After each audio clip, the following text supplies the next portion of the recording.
het hy 'n lang pad vryheid toe uit Kalkklip uitgekap. En die geheim gevind dat na jy 'n groot heuwel uitklim, besef jy dat daar vele meer berge is om te oorwin.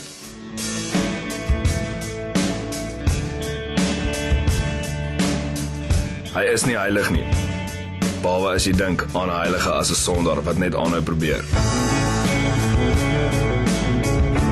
Om vry te wees is nie net om jou kettinge af te breek nie, maar om te leef op 'n manier wat alle ander mense se vryheid volhou en respekteer.